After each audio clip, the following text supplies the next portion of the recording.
come and get your hot takes here.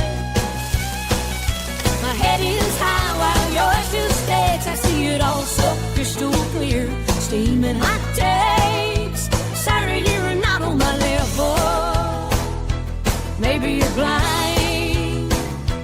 Maybe you're slow. Maybe you're just too scared to know.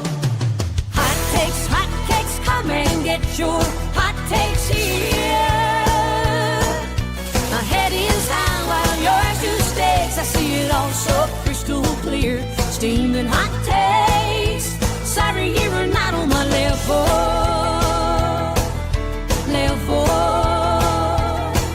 My level. Sugar, you were not on my level.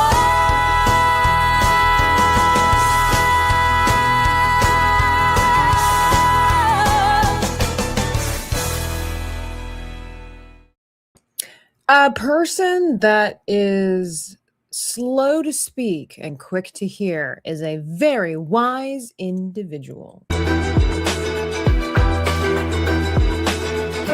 out my favorite traffic jam. Color like a fool, yeah, you know who I am. Dreams on the canvas, magic in my hand. Painting out loud, I don't care where I live. Like a fool, splashing wild, breaking the rules. Like a fool, like a fool, like a fool.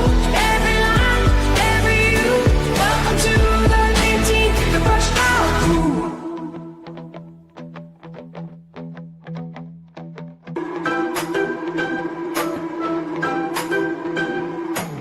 Bursting blues with a laugh in my eye. Shades of wonder got me on a high. We spin stories in purple and gold. Girls got colors nobody can hold. We mix it up, we make it new. Splash it in bold, that's how we do. Running on fun, we won't slow down. Paint the town, turn it upside down. Push out my favorite traffic jam. Color like a fool, yeah, you know who I am. Dreams on the canvas, magic in my head. Painting out loud, I don't care where I live. Like a fool, splashing wild, breaking the rules. Like a fool, like a fool, like a fool. Every line, every you. Welcome to the 18th, the brush out.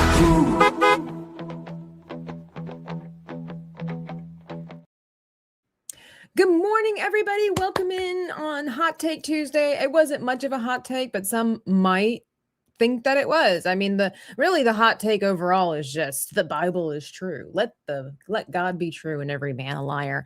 I was going to go with something more like hot takes are overrated, but I was like, no, because it kind of leads into what something else I wanted to talk today before we get into today's tutorial. And I'm looking forward to this one. It's been a little while since I've used coloring pencils, which is what we're going to be using today. And I'm going to show you some tips and tricks. Maybe not necessarily, I'll give you some little tips and tricks for using color pencils. But really what I'm focusing on today is limiting your color palette and the perks. Let me tell you about the perks of limiting your color palette. But anyway, before we get into that, just to say good morning, hello, how are you? I hope you are doing well. Of course, I've got my nice, beautiful elixir of life over here that says not paint water, which we weren't using paint today, so that's okay. Hazelnut flavored coffee today, which when I say hazelnut flavored, makes it sound so not so great. I ordered actually some mango syrup because a kick that I'm on when I happen to be out and about and going to the Starbucks, I know, is actually the mango matcha. I really like that. And when you ask for it to be half sweet, meaning less sugar, it actually tastes more like matcha than it does like sugar. And I really like that flavor combination. So I thought, I don't want to always be spending the cash, especially after I invested in my mouth yesterday with the dentist. It's like, I want to see if I can make it from home. I love making things from home. So let's just try to make it from home. Anyway, this morning, I just wanted to give you a little bit of interesting food for thought. But I want to say good morning to all the beautiful people that are out there. Before we get into today's tutorial, and also I wanted to share a little something that I was reading in the good book this morning. Always a good thing. But let me see here. Stephen Young, welcome in, says good morning. No DL with everything in the kitchen sink. Guys, chat, you know what to do. We got to point the finger. Whenever he does show up, we got to have the Sophie Cunningham finger. Like, that's his signature. What are we doing? The whole stream has been thrown off now. Wow. Congratulations, Stephen Young, for taking his place. Good morning, Tabitha. You are a wonderful and beautiful person. Thank you. It's the Barney hat. Signed by Bob West, by the way, at MegaCon this year. He was so nice. Larry says it's stab of the time. Thanks for dropping all the links and everything. I failed to do that on YouTube this morning, but all of my links are in the description box, so everything that we're talking about probably will be there. Biggles says hi.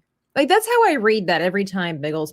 There's number one, there's no capitalization with your H, and then there's no punctuation. Are you happy? Are you sad? Are you questioning all of your life's decisions? I don't know. It's just, hi. Come on, Biggles, step up. Come on. Small, vile man. There you are. If you know the lore, you know it's Smallville Man, but I read it out loud as Small Vile Man one time, and I thought, what an interesting username. John the Justice, top of the morning. I canalist over on the kick side as well. Hulk smash and comics and everything. I meant to message you yesterday and be like, hey, how's that thing that you're working on going? And if you don't know what that thing is, you should check out her channel because she's working on a pretty big something. I'm just saying. Kind of like what we're doing here, only she's taking it to a much bigger level. I hope to one day take it to another level. But for right now, you can get my stories on Patreon, or coming soon. Larry says, it's a wise statement indeed, and a lesson for my younger self struggled to learn. In my early 20s, I was quick to speak, and that quickness got me roped in performing guard duty for 24 hours. It'll happen. It'll happen. Don't understand these coffee words, but I am trying. What words tripped you up, Biggles? How can I help you? Zen Cats, welcome in. Hello. Thank you for the coffee fund the other day. I did go to the drink place and get the drink. Fantastic, says all the beautiful people, and fantastic. 100%. 100%. Please stop making me use grammar like a well-educated person. Okay, so right here, your comma is unnecessary. It's there for no reason. Because this is one sentence. We use commas to separate sentences, or separate thoughts, rather. We use them to separate thoughts, or we use them to emphasize. So please stop making me use grammar like a well-educated person. Right here, just a fun little thought right here is that this comma is actually unnecessary because this is a whole sentence that makes sense. You have a call to action. Stop. Right? There's your verb right in there. And then there's the please. I wonder if sometimes this could be considered an interjection. If that were, but typically interjections are then followed by commas. So usually it's like the sound of, oh, whoa, these kind of sounds and whatever. So please stop. Please stop. That could be a sentence right there. Please stop. It's just, although it doesn't technically have a noun attached to it, but it does have the inference. I think that's how it has the inference of a noun because you're talking to somebody, right? So please stop making me use grammar like a well-educated person. There you go. Just a fun little thought. I like random commas. Yeah, but that's not good, Biggles. It makes it seem like you're not a well-educated person because it makes it look like you don't know where to put them. I'm trying to help you. Look. He capitalized. Yay. Biggles, I hope you're doing well. I know it's a lot of rules. I was such a grammar nerd growing up. I love it. And I am an obnoxious comma user, which is why I struggled so much to learn the proper usage of commas. I don't always get it right because sometimes, you get older, you forget everything. But I love me an Oxford comma. And we can always make jokes about that. But anyway, thank you all for being here. Please be sure to hit the like button. I see you over on the kick side as well. The tutorial, yes. Well, interesting enough, I'm reading through the good book again, and I happen to be in the book of the Exodus. And for those that don't know, the book of Exodus has to do where the Hebrews were enslaved for quite a while here. And there was the story of Moses, and he was born, and all the good stuff that accompanies with that. But some of you might be familiar with the 10 plagues of Egypt. But I came across the one with the frogs in chapter 8 of Exodus. And I just got me to thinking, and this is not necessarily of whatever, but what is interesting is that no. So that's the difference too between speaking versus writing. It's a two different mediums, so they don't translate the same. If I pause while talking, I thought you put a comma. No, because this is a complete sentence. You don't interrupt a complete sentence unless you are interjecting something. So you could say, if I pause while talking, now I have to think about a sentence to, this is a whole other, if I pause while talking, I thought you put a comma. No. That's not, this is a full sentence. You don't pause mid-sentence in writing necessarily the way we do when we are talking. Now, some people overuse the ellipses, which is the ... This is often misused or overly used. I'm a big fan of the M dash, my personal self. Apparently, it looks like you're using AI if there's a lot of M dashes. Okay, hey, I'm old school. I remember when M dashes were cool. Actually, I don't, because that was before my time. For some reason in literature, people stopped using M dashes for emphasis.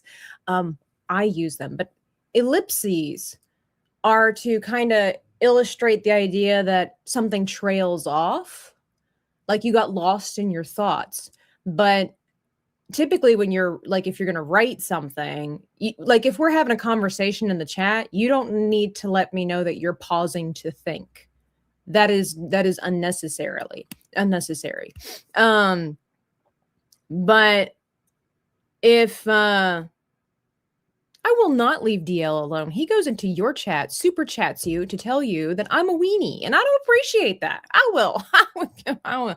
But look, Biggles, look what you've done. Look what you've done. We're talking about grammar when we're supposed to be talking about art. But I mean, I could give you the layout. I could recommend you some books, but it's very important to be careful where you put your stuff, because otherwise you don't, M dashes are not spelled M dash. There's an E in there, but I disagree, but that's normal. This here is an overusing of the ellipses, but it gets the point across very well. I disagree. Pause. This is how we do this nowadays. It wasn't quite as common in older literature. I disagree. But that's normal. That's how you would read this in our current climate, which is well done. Well done. Fantastic. Lost in thought. Now I know why I use well, you have to have 3. Otherwise, this is incorrect. And I'm not picking on you. I'm just saying, like, these are them's the rules. I don't make the rules. Them's the rules. Using ... is a nothing unless it's Morse code. So you either have 1 period or you have 3 to make it an ellipses. I always thought it was an ellipsis. Somebody said it was ellipses. We can, But this also is the improper usage of the question mark, because this is not a question.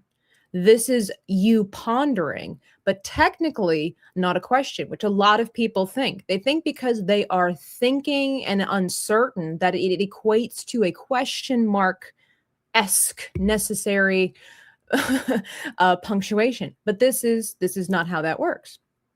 However, in our current culture, our current climate, when it comes to the chat and texting and stuff like that, because we no longer, and this is everybody, this is not just you guys, right? Like, this is everybody. We no longer know exactly how to relay our thoughts appropriately because we lack a lot of vocabulary words anymore to get the point across. I'm now being redundant, but I do have a problem with that. I tend to repeat myself. But this technically is not a question. Lost in thought. It is kind of like an open-ended, like it's an insinuated question, but it's not grammatically spelled out at formed as a question. You would be like, am I lost in thought? Question mark. Now I know why I use the ellipses a lot. But then this is also an illustration and not a written form of the thought. Because then you could type in ellipses. But using the ... is then becoming an illustration. And how you would properly format that then is between the quotation marks, because you're using it as an example rather than a written message. But what do I know? I'm an artist. How is everybody doing? I meant to text you as well about your thing. My thing. Bring it in, creatures of the night, morning, day, whatever. I don't know who's been around, but you can get my copy, my ebook of Thicket of Darkbriar, available on Patreon, whether you're a member or if you just want to purchase it yourself. And then we've got Manchego is coming up here soon. Just going to throw that out. And today, good dwellers of the Net, the dwellers of the internet, we are working on Kip over here. We don't have a title for his story just yet. He's going to be number 3 in the stories that we've created over the summer. How amazing is that? Short stories, by the way.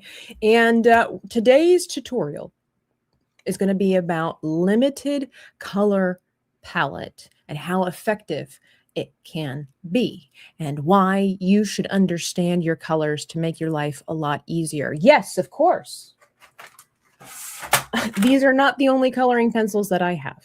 And no, I'm not using all of these. I'm just giving you an example. I probably have about 100 more in my closet over there, because when you get more realistic with your artwork, you need more colors. However, it's not essential. It's especially necessary for more realistic artwork. But for cartoons and things like that, you don't really need a full. The limited coloring palette helps to evaluate how well you understand the usage of colors and values and all these kinds of things. I shall use 6 because double the pause. I love it. Because we're hardworking Americans, right, Biggles? And we can do whatever we want, no matter how wrong it is. Optical Trader, hello. Correct grammar is such a lost art. This is refreshing. Thank you. You're most welcome. See, now, if I was writing this sentence, because I want to emphasize the appreciation, I would use an M dash between the refreshing and the thank you.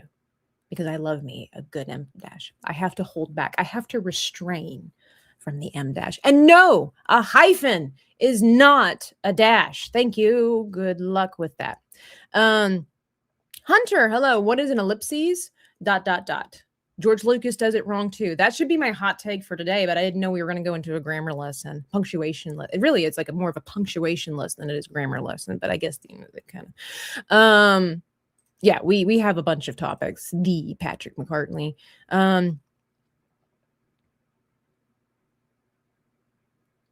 I know, English class with me. Hi, that nerd, Tommy. Welcome in. We love us a good nerd around here. When people type your stupid, I always wonder if they think I own stupid. I appreciate this.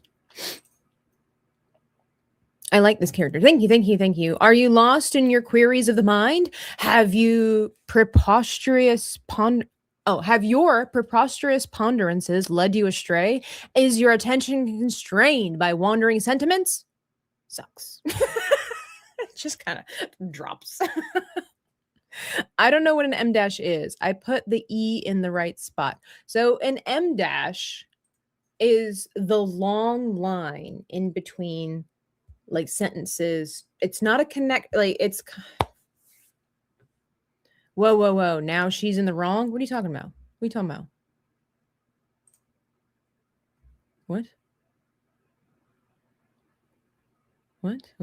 What am I wrong about?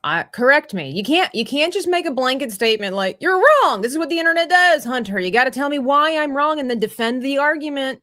We are not Candace Owens over here, okay? God forbid. An M dash, we can talk. Yeah, well, grammatically, he is wrong. He is incorrect. Whenever you read the opening words of every Star Wars trilogy that is appropriate, okay, they always use 4 dots. This is grammatically incorrect. It is meant to be 3. I love the fact that we can point that out. You're never going to unsee it now. I'm sorry. I'm sorry.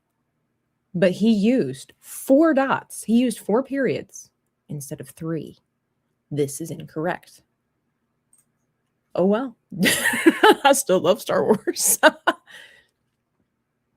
He wrote that must be what it is. He rewrote the rule book.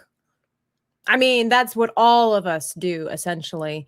Shortening words for texting and typing is infuriating. That is using the wrong words because of synonyms. I love synonyms. Synonyms, another word for another word you want to use. Yeah. He just wanted to use the ellipses. I know, don't we all? But 3 is the rule. I didn't make that rule. I don't know who made that rule, but it's 3. No more, no less. Up to 3, thou shalt count. The tutorial. Good friends, good fellows of the Instanet. Let me find. Here we go. Let me get myself situated here. Let me get my extra camera. There you are. Uh-oh, I've got to rearrange. We have shooketh the desk. I need to get a proper, it would be nice to have like a camera that comes down and I could do this. I had this all arranged and then I moved it. So shaky cam. All right, here we go, guys. Tutorial time. Kip is right in there. So for those that are new around these here parts, who is Kip? What are we doing? All this kind of stuff. Kip is our adventurer. So we did a random character prompt. And it gave us what I had to work with, okay? And I'm going to also throw this up here for good measure. What I had to work with was that our character had to be pale with purple freckles, green and red hair. He needed to have pointed ears. His outfit needed to be a winter hiking outfit. And the accessory that we were given was a Nordic horn. And I had to schmerge all of that together. And in doing so, this is what we got.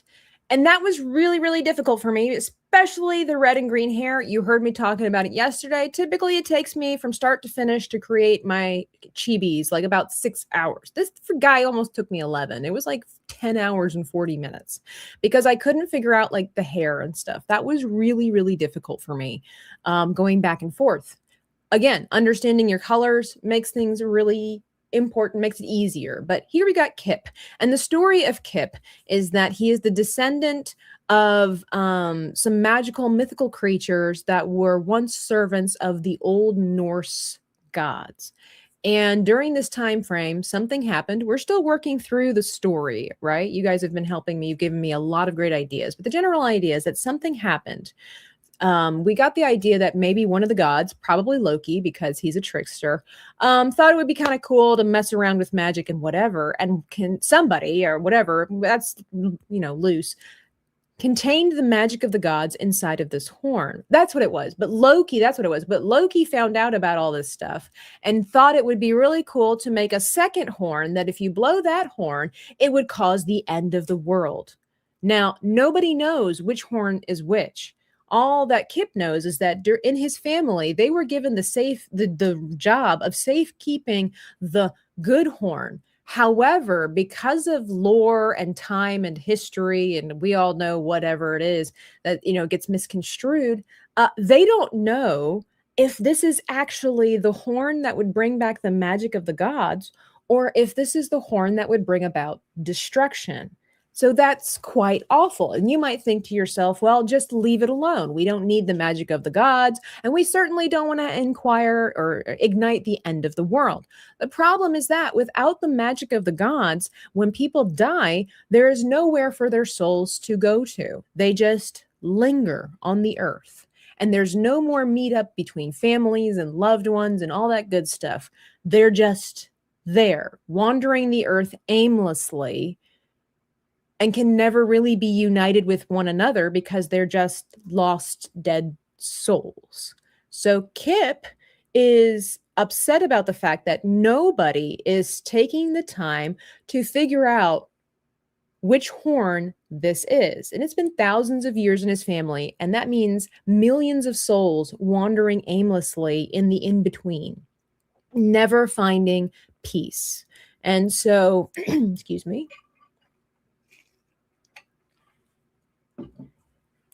Kip has made it his life's, you can kind of see it's up here, it's hidden over here behind my head. Kip has made it his life's mission to figure out which horn this is. He became an archaeologist, a historian, but now time is of the essence because as he gets older, everybody else does too. And his father falls deathly ill. And he realizes that if nobody figures out what this horn is, because nobody's trying to figure out what this horn, like if it's the real one and if it's the bad one, if it's the horn that will cause the end of destruction. Kip's like, well, then we need to find the right one. Kip is determined to restore magic to the world because he wants to know that at the end of his own life, whenever his time comes to die, he will be able to reunite with his lost loved ones. But his dad is slowly dying, and he knows that if he doesn't do something soon, his father and all of the rest of his family will wander aimlessly, and the horn will remain unblown, and all of mankind, or whatever these people are just doomed to wander aimlessly. Along his journeys, he's determined that he's going to figure out which horn this is and all that stuff, and he meets a spirit guide. We're kind of playing fast and loose with spirit guide, but he meets a spirit in the shape of a wolf that is curious what he's doing. Now you might say, well, if all the magic is gone out of the world, well, because the power of the gods is a mighty bit of power there. It's impossible to contain all of the power. So we are working around the idea that little traces of magic still remain in the world, but not enough to actually do anything. Kind of like in our world where there's a lot of mysteries, between the Loch Ness Monster, Will-o'-the-wisps, cryptids, all these kinds of stuff. Still traces of the old magic are still around, but nothing ever, it's not like we're actually flying on brooms or casting spells and stuff like that. And so there's like this kind of weird wolfish spirit kind of creature that's like, hasn't seen a person in eons and is very curious as to what the motivation is behind Kip and this horn and all of that stuff. So that's as far as we have gotten. And we're going to make it something of a dark fairy tale, which is what all the rest of the fairy tales have been so far. So that's Kip. That's his story. That is what is happening. So, all that good stuff. So there you go. That's a lot of words. Hang on. A long, long time ago, it was 4 dots. Loki is a troublemaker, and that's the whole point. So we haven't really figured out if Loki's the one that decided to put all the gods into the horn, magic of the gods into the horn, or if he was the one that created the second horn only. Like, I'm okay with kind of unknowing because that adds to the lore. Wait, where's the other horn? He doesn't have it. Well, that's the question. Where is the other horn? That's it. Thank you, Option Trader. I think it's really fun, and it always is evolving and changing. It kind of did that with Manchego. We did a lot of fun stuff with him as well. Super excited about Manchego. The audiobook is coming along nicely.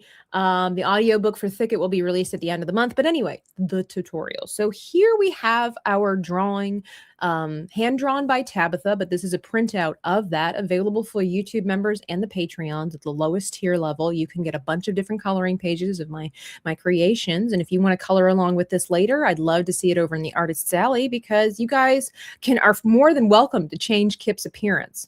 I'm going to teach you some general principles about color theory and limited color palette and the benefit of it. So here we have the colors that we are using today. I've got 1, 2, 3, 4, 5, 6, 7 coloring pencils. You don't have to have the most expensive coloring pencils on the planet, but I typically do use Faber-Castell and Prismacolor because I use them when I do commission work, and it just makes it flow and look nicer. But starting out, you don't need to. I also do have Crayola right in here as well because they have a really fun skin tone package. And since he is supposed to be pale in color, that's what we're going with. So right now we're going to focus on base colors and all of that good stuff, but primarily it's going to be more about why the colors we're using versus the colors we are actually using. So first up, it doesn't exactly matter per se where you start on the paper, depending on the type of coloring pencil that you use, because there are oils in your skin that get on the paper and then it can smudge it, especially when you're using the really creamy coloring pencils like Prismacolor and all of that good stuff. Real Steven TV says, see you later. Well, it was good to have you here for a moment. Enjoy the rest of your day. Here we go. So we've got Kip, and you can see on the example over there where Kip has the red hair. He's got like a red jewel going on in here, and then he's got like these orange reddish pants. Now, when I did this drawing digitally, there is a slight change between the hair color and the color of the pants. But again, limited coloring palette. We're going to show you the perks of doing that. So we're just going to start with the hair.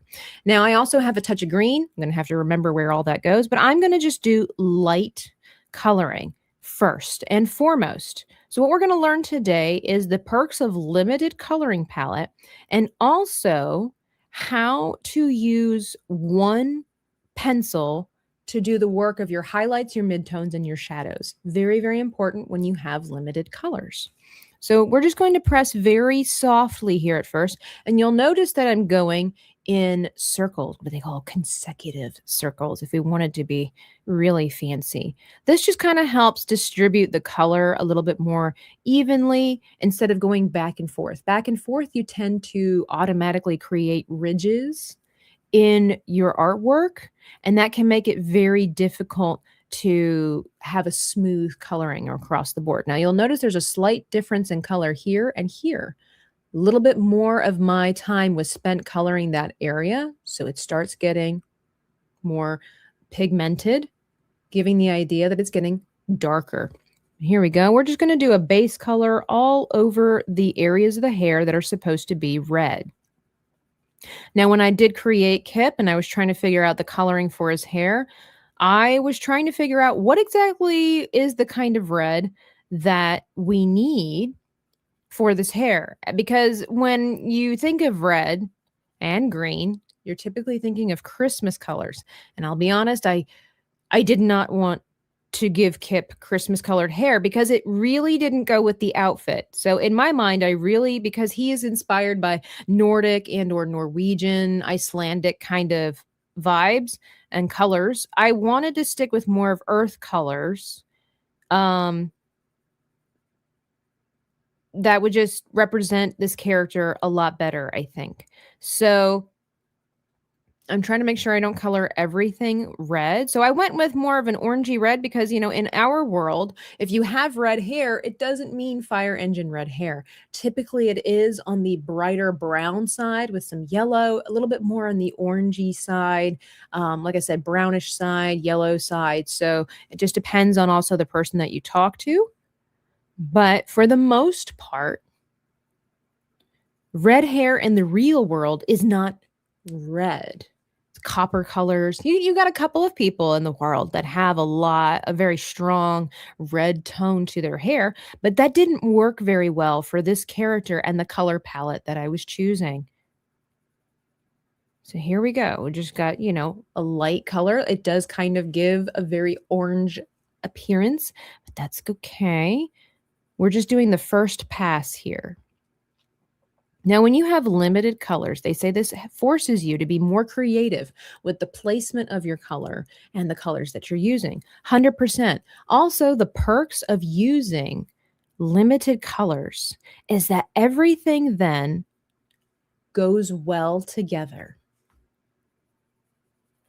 You can't necessarily mess up your color choices and get too confused because of the fact that everything works well together because it's a limited color.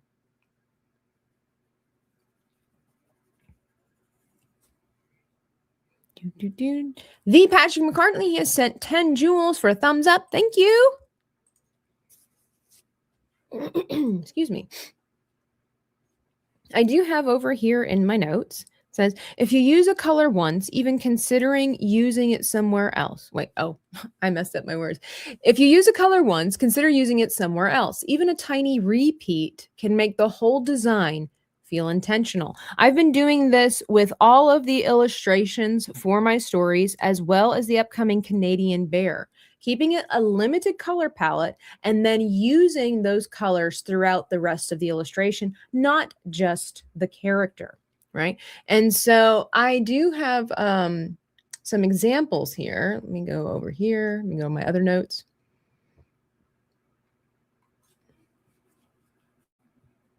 Let's see, where the color repetition is kind of like Spider-Man.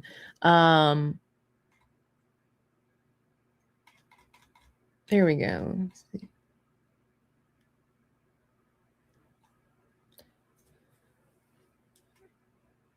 Spider-Man, Mario, these are really good examples of limited color palettes. If you ever take the time to look at Mario, especially the older games, like let's just go with Mario 64.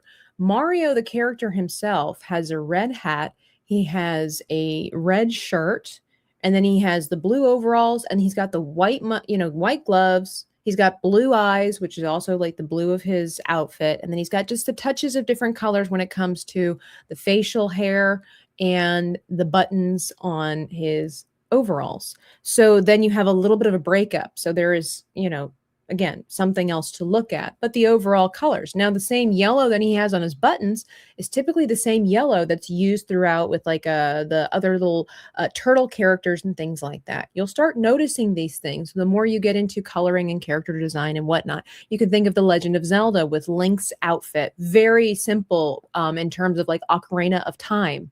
Green hat, green tunic, brown shoes. I believe he had a brown belt. And then he has the blue eyes, so they do stand out because everything else is a lot more neutral. But Spider-Man, he's got red going on throughout, but it's broken up with the blue. And then you put just touches of red here and there, and it kind of helps work, but it separates him. It makes him pop out. So having too many colors on a character can actually muddy him in a way, or her, from the background, keeping it simple. You think of Disney princesses, especially back in the day, but even still today. You think of Elsa. Do a little puzzle, or not a puzzle, do a little questionnaire for yourself. Do a little trivia. What are the primary colors? Like, what are the top 3 colors that you think about when you think of Belle from Beauty and the Beast? What are the top 3 colors that you think of when you think of Elsa from Frozen? Or when you think of Jasmine, Pocahontas, Tangled, Rapunzel? What are the top 3 colors that you think of when you think of these characters? Cruella de Vil. It goes well for the villains as well. Maleficent. There are usually 3 main characters, 3 main colors that you think of when you think of these characters. And then the rest are all like little details that don't take away. It helps simplify, so it's easier to redo multiple times, especially in the olden days when you're hand drawing everything, keeping the color palette simple. It's easier to remember when you have to recreate things, so there's continuity, and it just makes a bolder statement than if you put too many colors there. Some people can get away with it. I think if you would look at a lot of like Final Fantasy characters and stuff like that, but you're most likely still going to see they have a lot more of a wild outfit than they do a wild color scheme. And there's usually a reason for that. One character that I could think of that had quite a few colors, if I'm not mistaken, was Buggy the Clown from One Piece. But he still had like 3 main colors: the orange, the blue, and dare I would say red, because that was a prominent color with his nose. All right, let's get all the hair taken care of. We're just doing a light pass first, like I said. Now, you always want to make sure, too, that especially when you start out, that your coloring pencils are nice and sharpened. I sharpened all of my coloring pencils before I started. Helps get into all the nicks and the crevasses and all that good stuff. And then I'm going to go ahead and just take this color, carry it on down to his pendant and to his pants. Like I said, even though digitally I did alter the colors slightly so that this pendant is more of like a ruby red and his shorts are a little bit more in the orange tone or excuse me, reddish tone than his hair. We're working with the benefits of a limited color palette.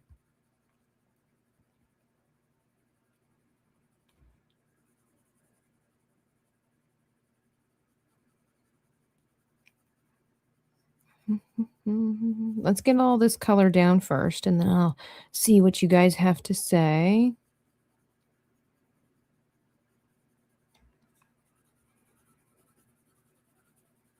The really great part about doing light colors as well, when you first lay the groundwork, is that you can start to see the vision. If you're uncertain, you can start to see the vision of where this is going. And if you don't really like it, you could always layer it with a different color to slightly just to change it up a little bit. That way, you're not too bothered by the fact that maybe you didn't want orange pants. Maybe you wanted green. So then you can kind of layer it over top with that. There we go. So those are the main portions of our character with the red. Different kinds of reds. Looking good so far. We like. Ooh, that makes sense. Basically, we are learning using the light source as we work the colors, unless I'm misunderstanding.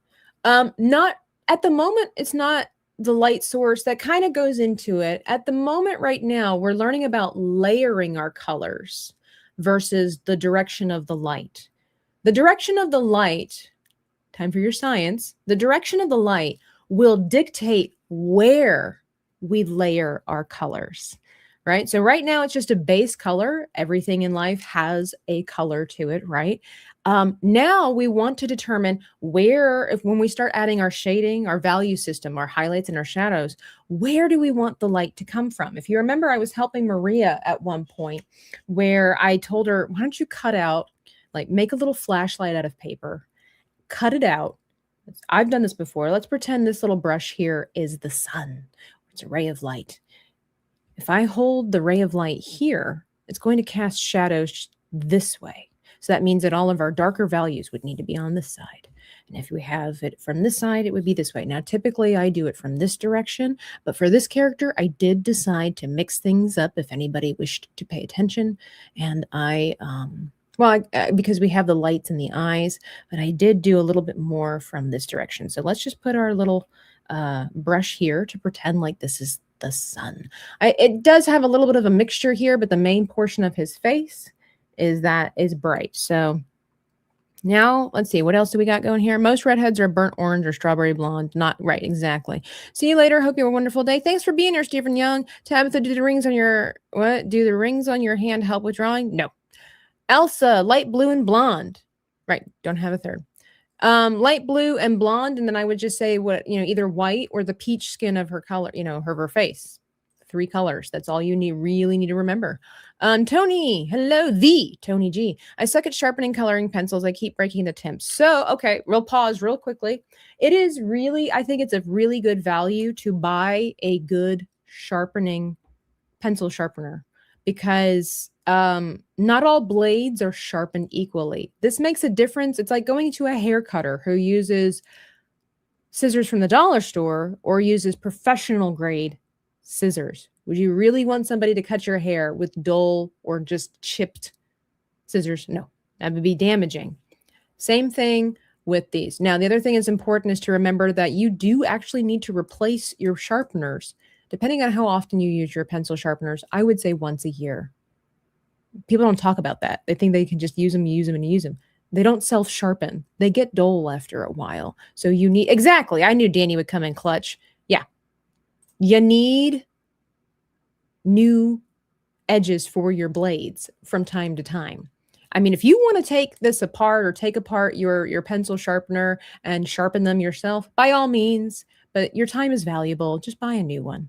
I do highly recommend the Prismacolor one. It has a container that's easy to remove, and then it also has the 2 different ones for different sizes. And so you're going to want to replace this about once a year if you are using your color, actively using this quite often. So the other thing is too, it might not be so you don't need as much pressure as you think. If you're jamming your pencil into the pencil sharpener and really then you're working too hard. Your blades should be sharp enough. You're going to have to put a little force in there, but your blades should be sharp enough to take care of your pencils without you having to, force it in. If you're forcing it in there to sharpen it, it's probably a sign you need a new sharpener. The other thing is too, my mother beat this thought into me all the time. Man, in our family, if you drop a pencil or a coloring pencil, talk about a hissy fit all the time. Don't drop that pencil. Okay, but there is a method to it. There is a reason. When you mishandle your coloring pencils or your pencils, you are actively breaking the lead or the color inside at different points. It's very delicate, especially when you get like the nicer ones. They're soft. They're soft, right? So number one, you jamming it in there and then like twisting it around is too aggressive for the lead or whatever color you're using, right? So that's another thing. You don't have to just be careful. But if you have dropped them, because that's the other thing too, you don't know when these things get delivered to the stores, you don't know what kind of a trip they were taking on the way to the store in the back of a truck. These things are bouncing around and doing everything. So they can break off because of a plethora of reasons. You're sharpening too hard, you drop them all the time, or they were mishandled on their way to the store.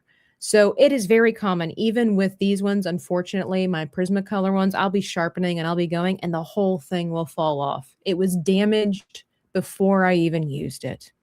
Sometimes people warm up their coloring pencils to try and allow, like they'll put them in the sun or use a blow dryer to kind of heat them up, hoping that the color inside will kind of smudge together and remelt together. Sometimes that happens, but it's not always that you're the problem. It could be the fact of how it's made or how you're handling them per se. So that's why artists are always freaking out. It's a universal freak out when a coloring pencil falls to the floor. It's like, it could be a slow back and forth cinematic little short movie that could be made about the dramatic effect it has, the bleeding hearts that we develop when we see coloring pencils fall to the floor because you're breaking the lead inside. So there you go.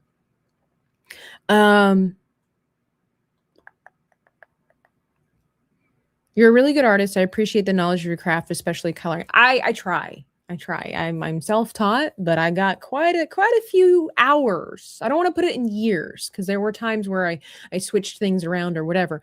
I've got quite a few hours under my belt.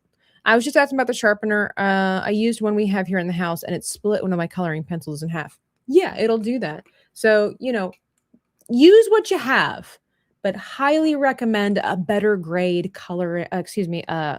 better grade sharpener just to make your life easier. Yeah, you can use, the thing is, if you get a nice high grade sharpener, now remember, there's always going to be manufacturer errors. It's not like this is some magical sharpener. It's just usually better quality. That's all. It's not magic. It's just better quality. But just remember that, when you're using maybe lower quality coloring pencils inside of it, they still can break because of the quality of the pencil. And then even with the really good ones, because of the distribution of it. So there's always going to be a little bit of grace there. But I have found that ever since using a better coloring pencil sharpener, I live a little freer, a little easier, a little happier.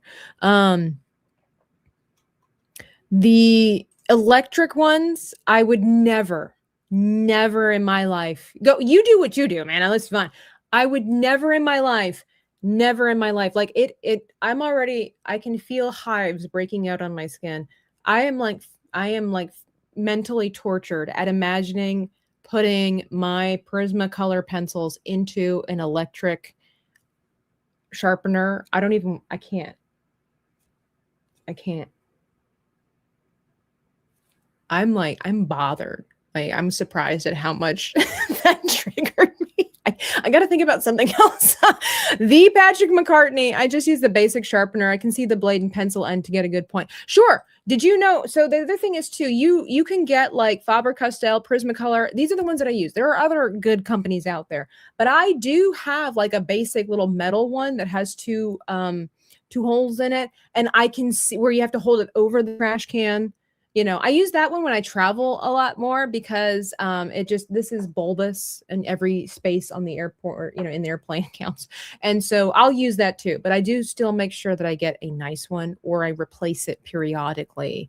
If I put a color pencil in the sun here, it might melt and become part of the ground. Always a possibility. Maybe that's why you get a timer. Okay. So I tell you what, before we do all that, let's at least get all of our colors on here to the start. Now, I like to kind of do from light to dark as well.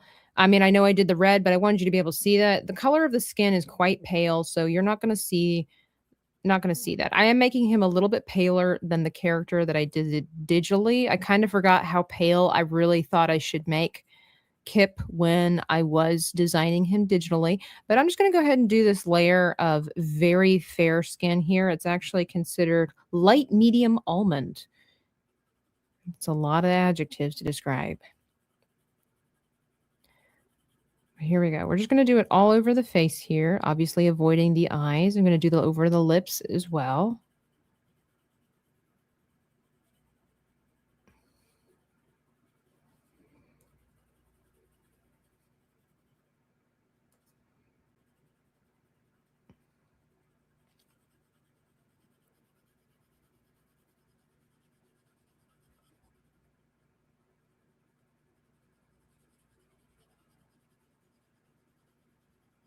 Here we go.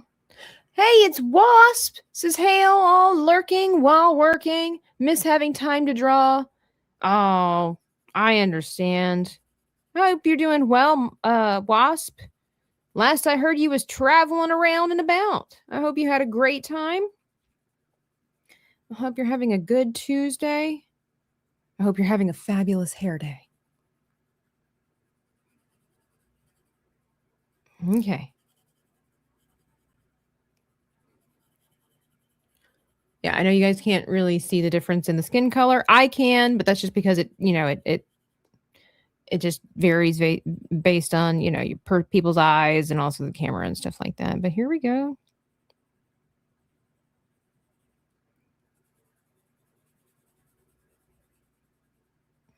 Had to make sure and remind myself that I don't have gloves on, Kip.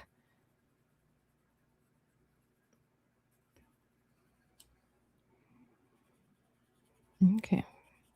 We'll just get that color. Now, one of the reasons why I'm doing from light to dark, or lighter colors to darker colors, is because with the coloring pencils, as with like paint and stuff, it can smudge and bleed over. It's a lot easier to recover. A lot easier to recover if you happen to mess up with the lighter colors than with the darker colors, a little bit more finite, you know, or infinite, whatever. Words are important. Okay. Let me just kind of go over a little bit of area. So I know you can't see it, like I said, but it's there. I swears to cow, it's there. You could probably see just a slight difference here and there, but not much, but it's okay. He's meant to be pale.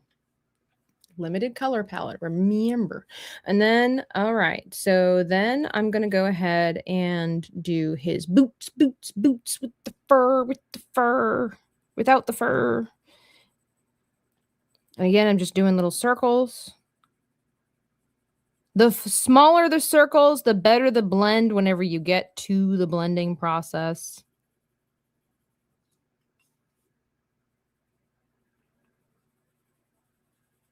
And we're just keeping everything light. I have not put a lot of pressure on this little character yet because we want to learn the value of limited color palette. So how are you able to make shadows and highlights if you don't have a whole palette full of colors, if you don't have dark brown and dark blue and all that stuff? So glad you asked. And I'm going to go ahead and do like even the little things here, like this, the straps. Just might as well go ahead. We're right there. And don't forget, like when it comes to all of this, patience is key. Like if you thought this was going to be a quick, hey, let me just throw down some color, whatever. No, this is traditional coloring. You gotta learn all these things so that you can get better at them. But that doesn't necessarily equate to faster. It's not about being faster. It's about understanding so you can be better. Big difference there. Okay, so we got that ground color down. Now we're going to take our blue, which is a very, this is indigo, if I'm not mistaken. Does it say Germany? Hello, blau. Rotlich. Reddish. Oh, helio blue reddish. Okay, so that just means that it's going to have the slightest touch of purple in it. Still traveling. Hair is ultra frizzy in Louisiana. Oh, I believe it. I believe it. You can see it very, yeah. Well, good. Yeah, I can very faintly. Hey, Jacob Ironside. How are you doing? How are you going? I am going far away to a land where magic exists. I'm always impressed when Tabitha talks technical. Then I remember how mean she is to me. Doesn't mean I'm not good at the technical, right? Okay. Hang on. Elixir of life before we continue.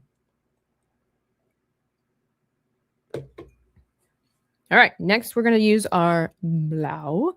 And I'm going to start over here because I'm going to work my way this way, again, to help reduce smudging. But that's because I'm left-handed. Okay. For your right-handed people, you need to adjust accordingly. So again, very light because I know that this blue can get quite dark. And when I say dark, I just mean more pigmented, more like stronger. Ooh, what is the word I'm looking for? It's not a stronger hue. I mean, it technically saying hue. What is the science word I'm looking for? I mean, just pigmented. It's a very pigmented coloring pencil, but I'm just very lightly going over everything because I know. So, and let me, for example, here is my swatch. This is the blue that it can be. This is the blue we're using it for. You see the difference here? This is how this is how you understand your equipment and the coloring process. You can make it a light blue just because it's thinly veiled, essentially. It's kind of like when you take Ziploc bags. When you take one Ziploc bag, you're like, oh, it's clear. It has no color. You take 12 Ziploc bags, and suddenly you're starting to see some blue in there, and it's getting a little bit more difficult to see through. It's getting a little more blurry. You add 1,000 Ziploc bags, you can't see it anymore, and it's going to be stronger in the color because you layered it, because you're layering it. I am not wrong-handed. I'm just unique. I think last I checked, there was, like I said, I think it's like 11% of the world is left-handed. So I am a minority, and I will say that my people are an oppressed people because everything is made for right-handed people. So if you really wanted to cry about an actual problem, there you go. Blue and orange color scheme, a color scheme after my own heart. It's just like all my sports teams. There you go. Blue and orange. And then I'm going to go, I forgot to do the cuff. We're going to go ahead and do that.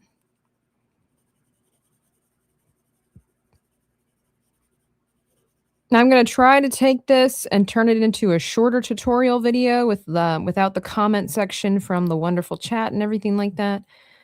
Just so that way, if you ever want to go back and rewatch it and glean, I should say, from what we talked about, by all means.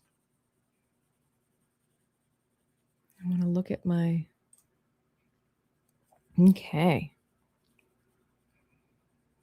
Then there's also the idea of dominant versus accent colors. We kind of touched on that a little bit with Mario. The dominant colors for Mario are blue and red. The accent colors are going to be the white gloves and the yellow buttons. Not every color deserves equal space. Pick one or two dominant colors and let the others act as accents. This prevents a colorful character from becoming visually noisy. So that's what we've done with Kip. You'll notice here over to the side that the dominant colors outside of his skin tone are going to be the reds, the reddish colors, and the blue. And we just kind of mix it up because you'll notice that his eyes are brown too. His eyes, I've just left, a little bit darker than the hair. The hair just has mild touches of darkness, which in a way makes it look like the eyes are a slightly different color from the hair. But if I would go to my digital color, guide there, it would actually show you that the eyes and the hair are the same color, the same base color. But because of how I've used the shadows and the highlights, they look like two different colors. Excuse me.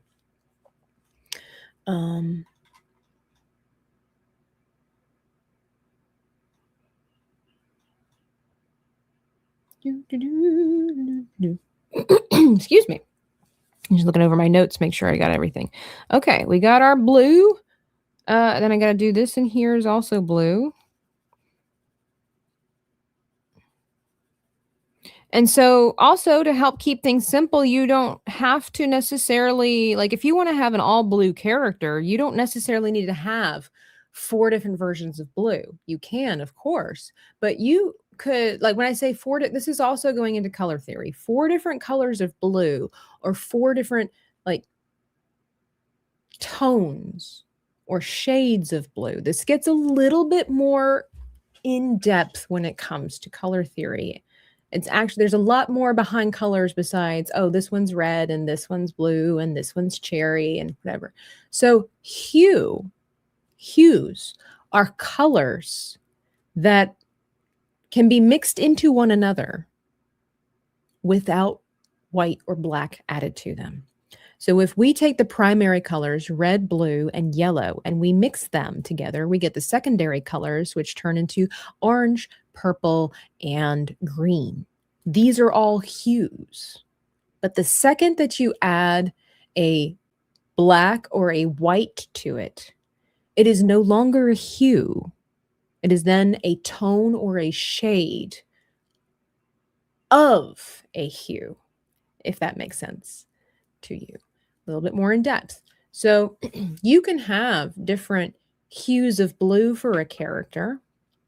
That's fine, but it can maybe distort things. It might be simpler to have different tones or shades. Easy way to remember tones and shades. Now this is like serious, strict verbiage. But when you go back out into the real world, there, tone is typically used for tone and shade. Like it's just the same. But the easy way to remember that is that tone is when things have white added to them. This is what I learned. Tone is when things have white added to them. Shades are when things have black added to them. Basically, shade is on the dark side, tone is on the light side.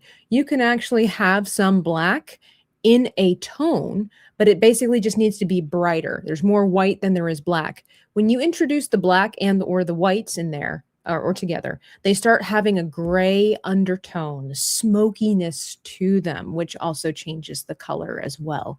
So that is actually a really fun and more simplistic way, instead of having different hues, because as soon as you start having different hues, you're having bluish greens, bluish purples, all that kind of stuff. But then you could just have the one blue and have different tones or shades of that blue, if that makes sense.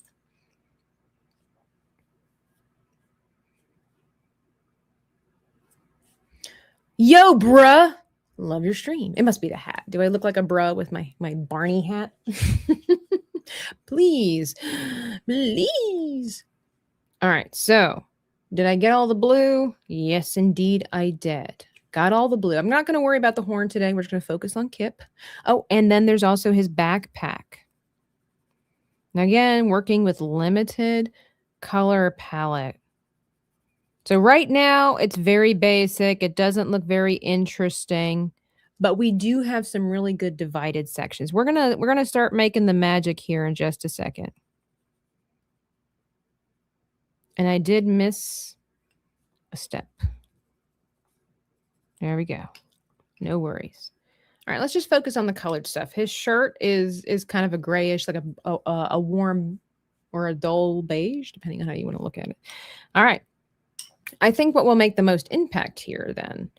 Well, let's finish his hair. My bad. Let's finish his hair. I'm going to start off with the lighter color. Everything is just the base color right now, of where he has the touch of green, the bane of my existence when we created this character.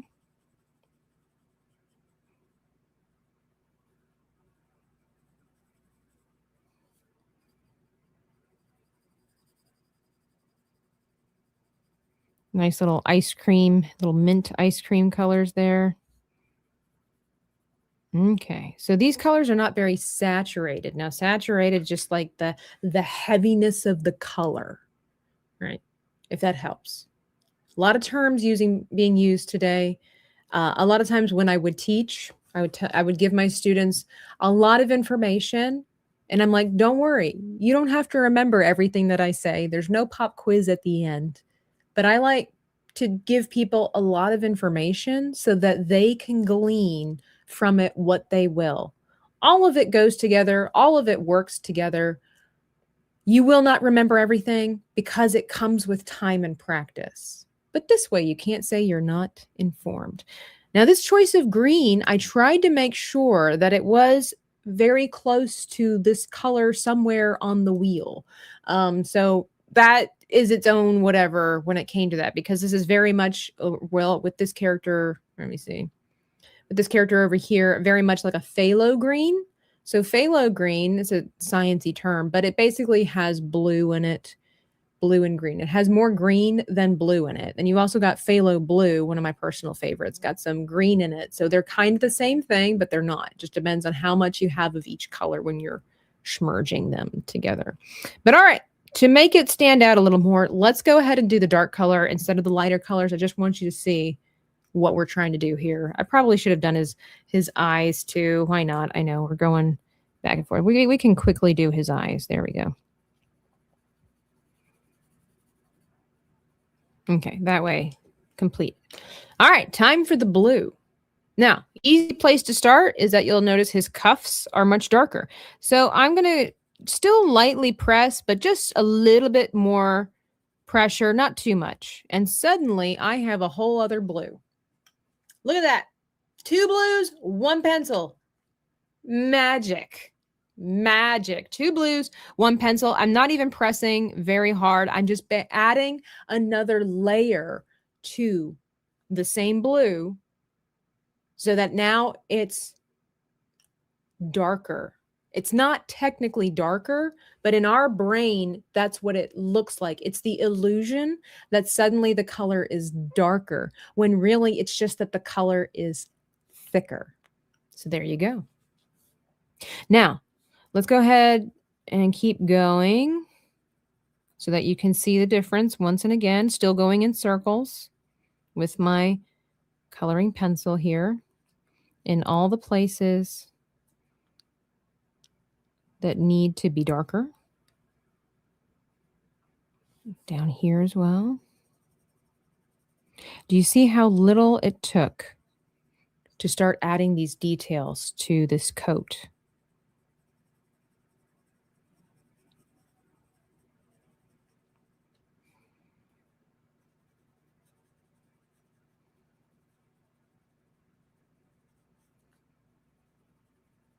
Suddenly have a little bit more of an interesting person because we now have what we would call value.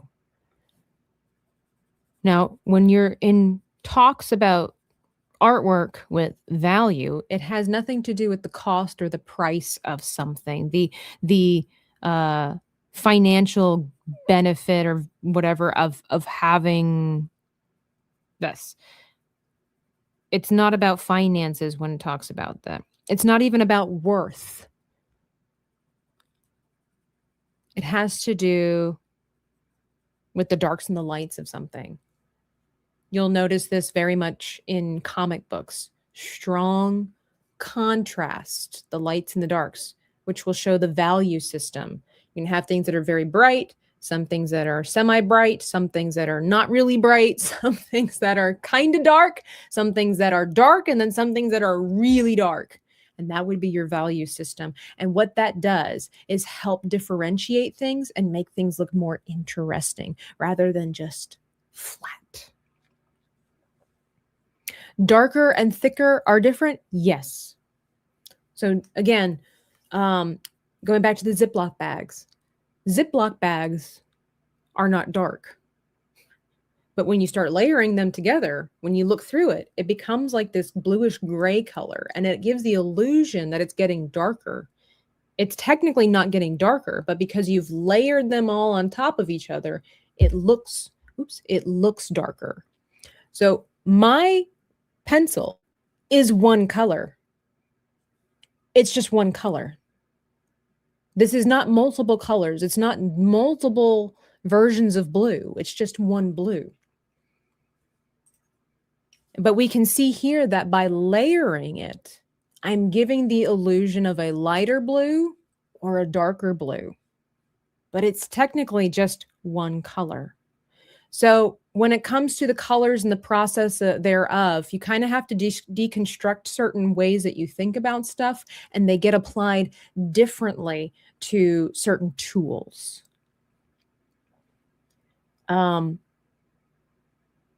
It's kind of like, also you could think of it like hair. Somebody could have very pale hair, and you take that one hair and it looks like it's see-through, like it's very pale. It's just like but you put a bunch of those hairs together and it looks darker than the one hair. You layered it. Like, it doesn't mean that that hair suddenly got darker because there's a whole bunch more of it. It just, when you put a bunch together, it looks darker. It looks darker. There is a difference between the appearance of something being darker and then something actually being dark. Shadows, for example. When there's a shadow, it is darker. It's just dark because it's a shadow. You didn't layer your shadows like in the real world, like right under here. This is darker than here because this is not exposed to light. Has nothing to do with the thickness of light, because there is no thickness of light that I know of. So those are two different ideas. The real world and a different kind of medium, if you will, versus using this utensil to create the illusion. Because when you are drawing, you're just using equipment to create the illusion of something. You're creating the illusion of depth. You're creating the illusion of light and dark in the way that I'm doing. Yes, I do have lighter and darker blues, but I can get the illusion that one color is lighter or darker than just one color. I hope that makes sense. I know it's a lot. It's a lot. Okay, so we've got that going on. To make it simple, because we're still using the one color. So then I wanted to, now I'm going to push just a little bit harder, not too much, because you don't want the coloring pencil to break off, but I will add a little bit more pressure, and I will vary the pressure. And that just comes with practice, guys. You have to remember, I've been doing this for a really long time. So my muscles are more attuned to going back and forth and switching the pressure and everything like that. The dexterity that I have, this didn't come overnight. Okay. There's been many hours of achy wrists, achy fingers, achy shoulders.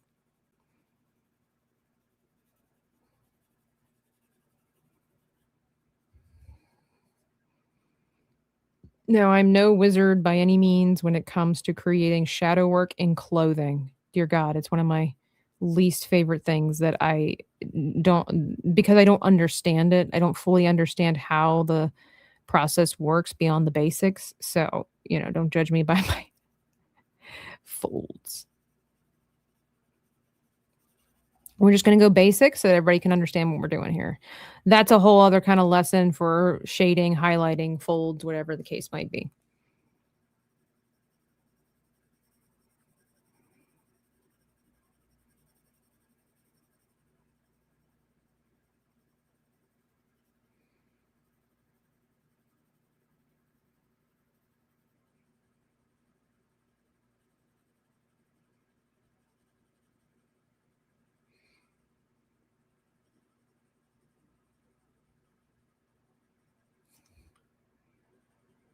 It also depends on your type of paper and things like that. I'm just using cheap copying paper today. That's when you want to get into the really fancy stuff. So, but look at that. Suddenly we have a little bit more of an interesting picture because we have greater values, stronger saturation. It looks nicer. There's darkness and then there's stronger color as well.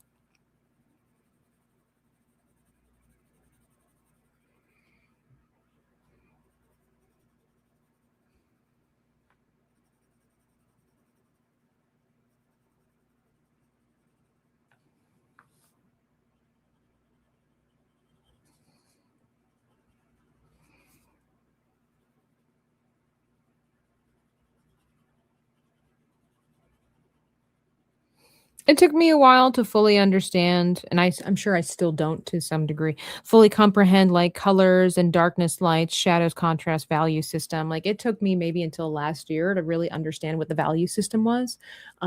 So, you know, and I've been drawing and coloring for a really long time. So I took a couple of classes in college and whatever, but sometimes it just takes longer for things to click.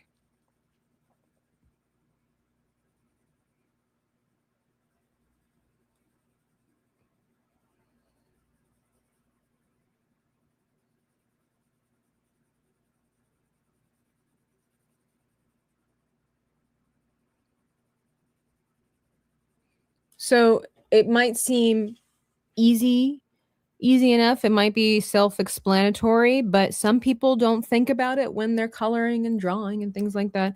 But just remember that wherever there would be a shadow, like a fold or whatever, there would be less sunlight. And so that would mean it would be darker than the rest. So you'll notice that I've put some shadowing in here, and then there's been some highlights. This is where the light would hit it. You have to make sure you remember the science behind lighting and things like that as well. Not all shadows are really dark because that just has to do with how much light is reaching the subject. How much exposure there is. All these nice little technical terms. Hello, Schwan. How are you? We're just learning about coloring and the benefits of a limited color palette, a little bit about contrast and all that good stuff. Now, I could take hours trying to smooth out all of these little lines and things like that. We don't have that kind of time. So I'm just kind of breeze through this here just so you understand. Because no, it's not always easier if you just have a bunch of different colored pencils. It's not always easier.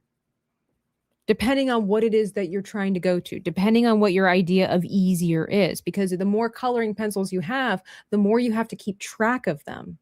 And sometimes they look the same, but they're different. And so also if you're traveling and you want to color or something like that, it makes it a lot more difficult to pack. So if you keep your primary colors and then maybe a couple of your favorites, especially if you start using limited colors, you'll understand which ones you need and don't need, which ones you prefer and all that stuff.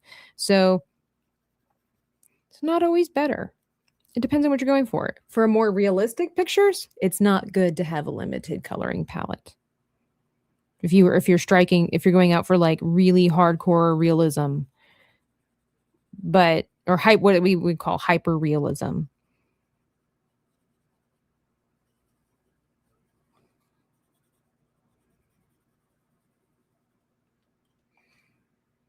There are also wear patterns to consider. There's a lot that goes on. I'm trying to keep it simple, just simple colors here. But there's a lot more that goes into like positioning, the balance of patterns, type of fabric, all that stuff. We are just everything's cotton. We're just gonna pretend like everything's cotton today. Okay, so then his hoodie is a lot more. Well, I should say it's quite a bit darker than the rest of that. We do want a couple of the highlights around here and there because it is being touched by a little bit of light.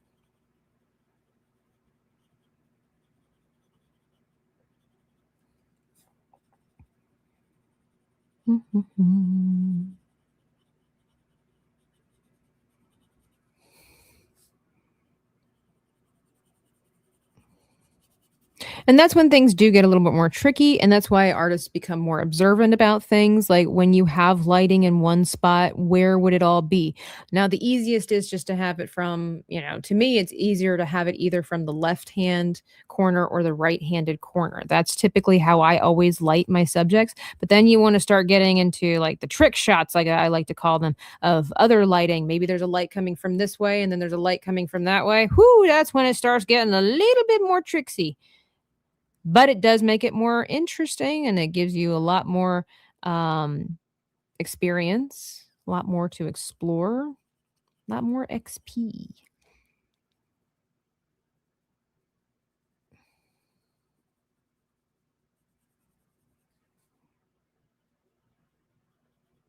Here we go.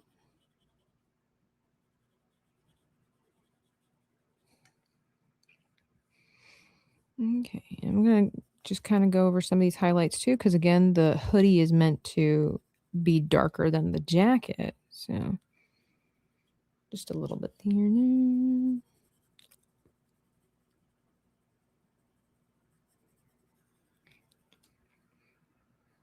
We'll go with it. It's not perfect, but we'll go with it. It gets the point across. I think some of the highlights are a little too bright, but I want you to be able to see and understand, number one, the subtleties, but then just the difference and the importance of all that. But we're going to soften them just a little bit. There we go. We now have some thickness, some depth to the jacket.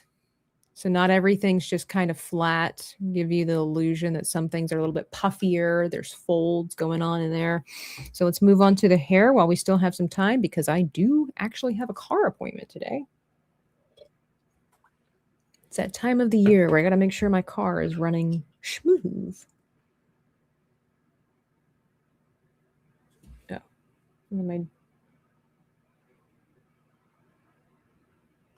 okay, make sure people don't need me.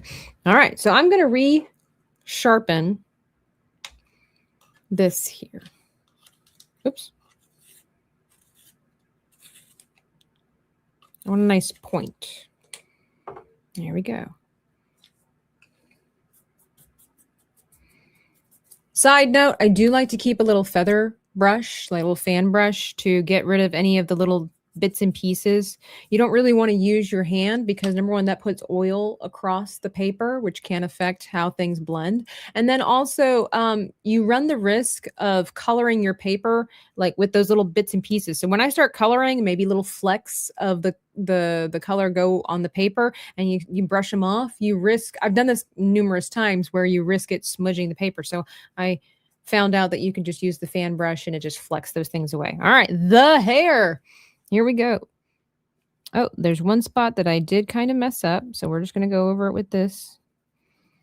And we're just going to do our little circles here. And we're just going to do our little in-betweens. Now this, depending on the design and the direction that you're going, you don't have to do circles. It depends on how big the area is. But you can see sometimes I switch between curve and circles, but I don't typically go back and forth, just like up and down, because again, that can create grooves that will then ruin the highlights and the shadows of where things go. And once you have the grooves, then you have a whole other element of the science going on, because then the light will actually hit it from different angles, and even that little bit of a dip will create problems. So here we go.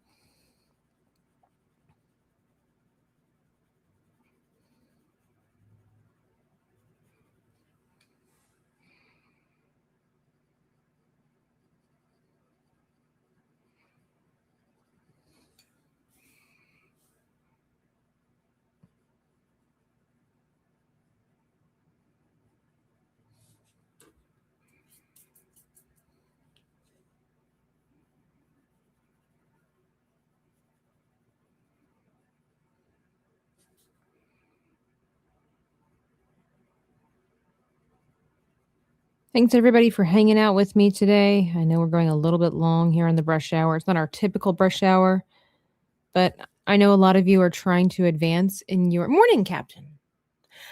I know a lot of you are trying to advance in your coloring techniques and skills. And so I want to be able to offer this to you from time to time so that you can also grow in your endeavors.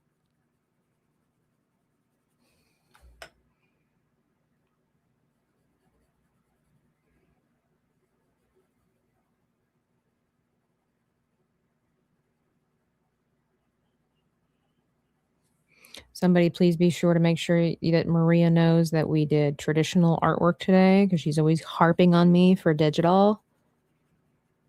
Tell her I still got it.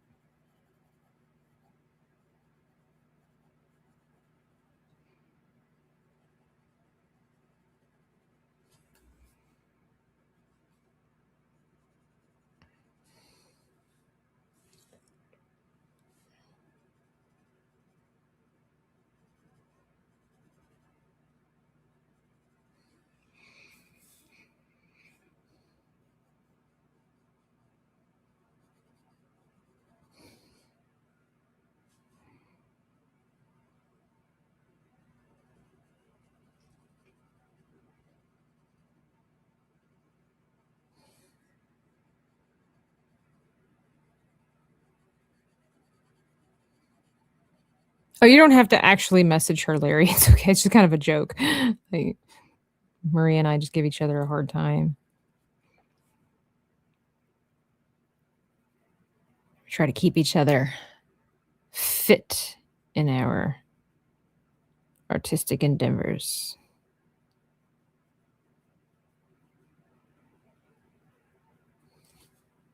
I don't ever actually expect people to message that she doesn't.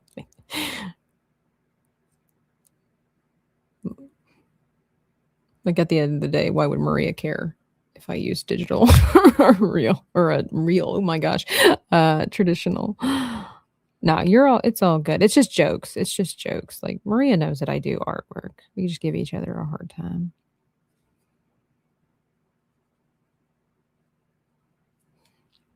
But do you see how much more stepped up this is? Right. Now, I do know that Kip's hair is still very pale in comparison to what we have in the original drawing. And I'm going to show you some other little things here in just a second, but look how much better that looks. Now, you can always then just kind of go back over things, blend them out, make them a little nicer, maybe make it a little more saturated. I kind of just generally go over it. But we got some good stuff going on here, because obviously his eyebrows need to be darker.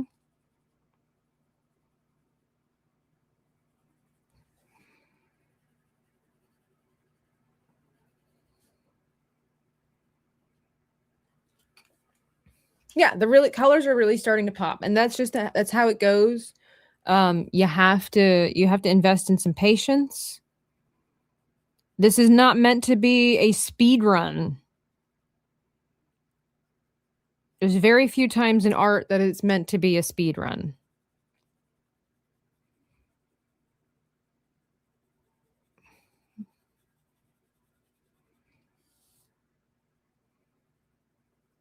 You're meant to enjoy the process, even if it's infuriating.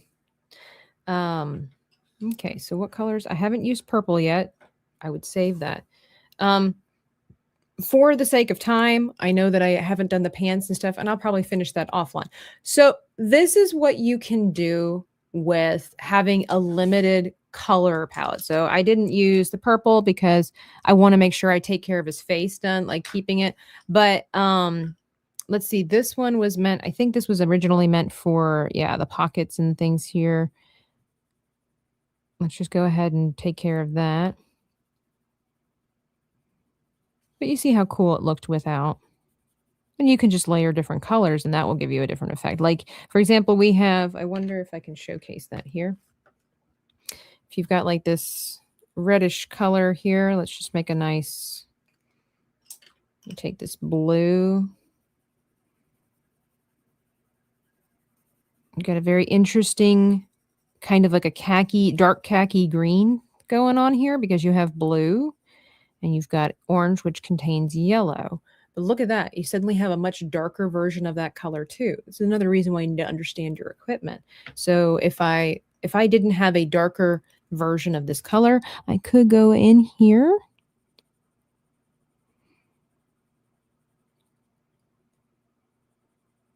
and darken it up. and doesn't hurt the color so much. You'd want to try to avoid using black as much as possible. Look at that. Is it going to be slightly different from my illustration over here? Of course, because I had more colors at my disposal. But at the same time, how cool is that? I was going to show you that you can keep your color palette simple and still have additional colors to make things darker. So let me show you what that's all about. I have this red color that's a little bit darker, but you could use that blue. I mean, that's really, really cool.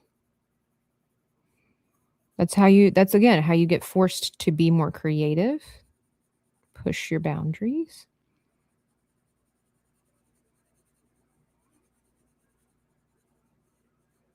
Understand your colors, understand your equipment. The better you understand how things work, the better your art will be.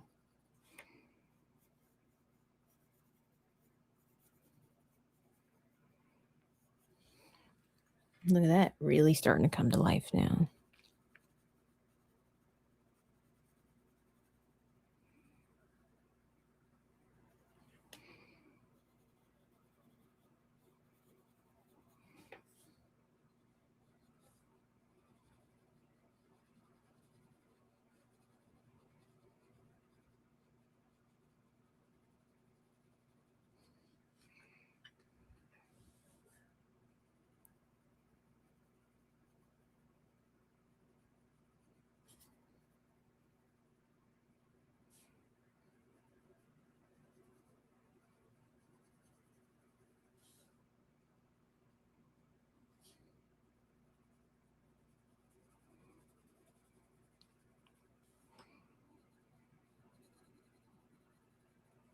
And then you can always go back to your original color.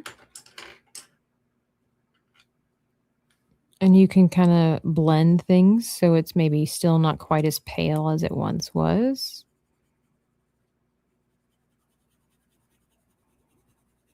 So it's more saturated, right? His hair is still a little bit more on the orangey side than what my original character is. But this is, again, not necessarily to make this a color match. It's meant to be more of just an understanding of how things work. So we can always go in with that blue. Because we've used the blue in the jacket, it will work together. A little bit stronger shadow work in here. If you keep using the same coloring pencils for the same project, it'll just keep on working. It'll blend, it'll work. And plus, it also gives you some room to experiment, being like, oh, I didn't know it could do that. It's hard. Look, I'm not going to preach too hard on this because I myself suffer from it. But like, don't be so paranoid that you're going to ruin something after investing a bunch of hours into it that you don't try and experiment. Because sometimes the benefit is learning how to pivot. I've done that many a time in a painting where something went wrong and I'm like, great, I've messed this up. How am I going to fix it? How am I supposed to recover from this?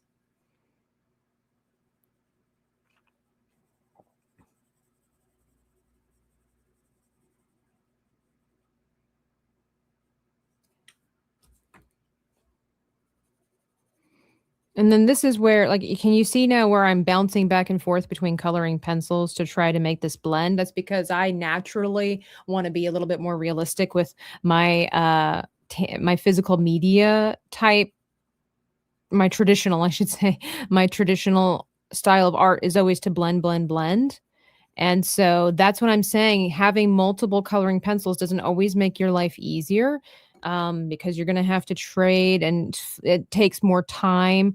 But that is part of the process that I enjoy. So it's okay, but it doesn't necessarily make your life easier to have more coloring pencils. But do you see how cool that looks now that we've added 3 different kinds of coloring pencils to this? Orange, red, and blue. Who'd have thunk it, huh? Who'd have thunk it? looking a little bit more. It's still very orangey, but a little bit more like our original character. If I would really work this in and spend more time on it, 100% could get it a lot closer to what Kip's hair looks like in our OC design over there. But it's super fun. Very cool. I like it. So going ahead and showing you then I have this other green just to darken things up as well. Excuse me.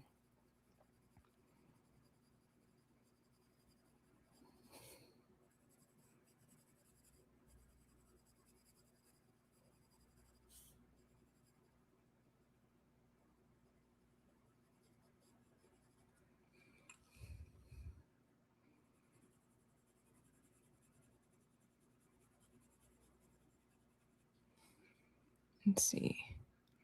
Most of his hair is the dark green.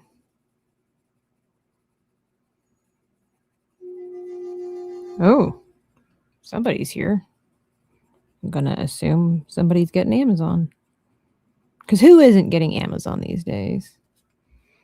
Okay, and then you know what I'm going to do? I'm going to go in with this blue and make it even darker and see what happens. I don't exactly know. I have an idea, but I don't exactly know what's going to happen. I'm just going to do a little bit of light pressing in there. And look at that. Lo and behold. It doth make my green darker. Of course it is. Because if you actually start observing the real world, you'll notice that most shadows are not gray. I challenge you, that would be your homework for the week, I should say, is to go out and about in the world and observe what color shadows actually are indoors and outdoors. Are shadows just gray, or do we just always say they're gray? Now, they are grayish because the absence of light, there's the black, so it creates that. But I challenge you, and then look at some of your favorite pieces of art and study the shadows. What color are the shadows actually? And you'll find that the answer is a little bit more complex than what you originally thought.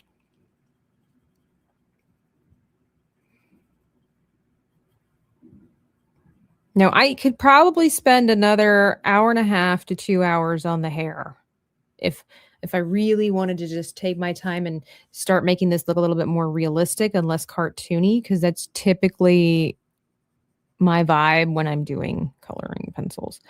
And that's just the hair, my dudes. That's just the hair. But, you know, we don't have... Let's see if I can kind of mix it up a little bit there. There we go. Pretty cool.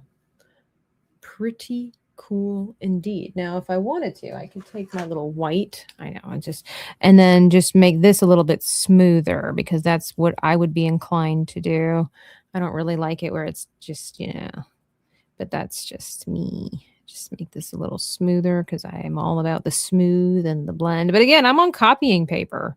So, I do recommend better paper, but like you don't have to always have the most expensive to make the best. Again, if you know how the colors work, if you know how your tools work, you can take anything and make amazing artwork. There's this dude at the senior citizen home. I forget how old he is. He makes artwork with typewriters. He does landscapes with typewriters.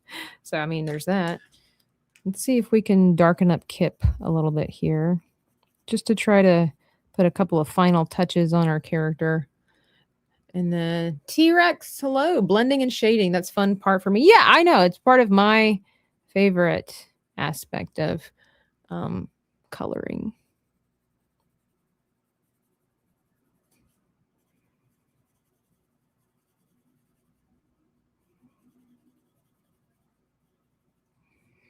Let's see, trying to follow along with what he looks like instead of just my own rendition. I think somebody asked about the whiteness of the collar.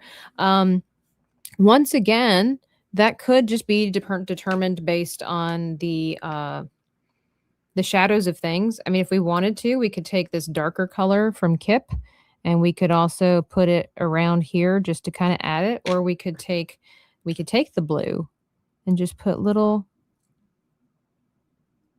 traces of shadowing around, because it's really, because when the light hits something, whether it's fabric, whether it's plexiglass, whether whatever, there's always going to be a reflection, even minute, of the color that was there. It's going to affect the ambiance of it.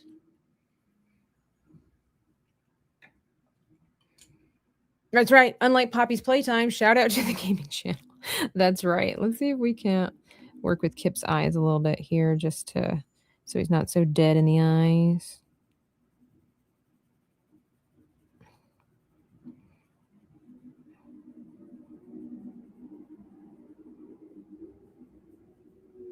I may have done that really, I may have done this a little too quickly. I may have made a rash decision, but again, I'll have to learn to bounce from it then.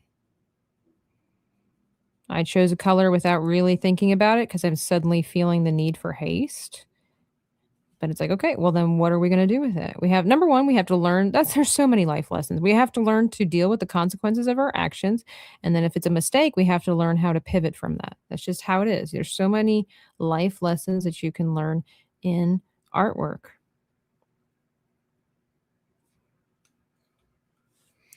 Know me without you, I sent, whoa, 1250 jewels for a bumblebee. Just ignore my bumblebee? I don't want to ignore your bumblebee. Why would I do that? A good restaurant has to have good ambiance. I agree. I'm big on that.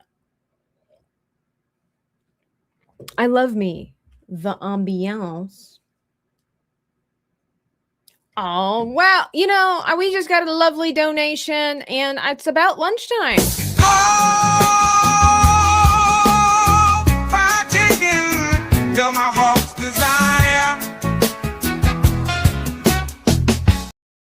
Thank you. Thank you for that. I appreciate it. I hate feeling like I have to leave this undone. But like I said, I'm starting to feel the need because I have a car appointment coming up.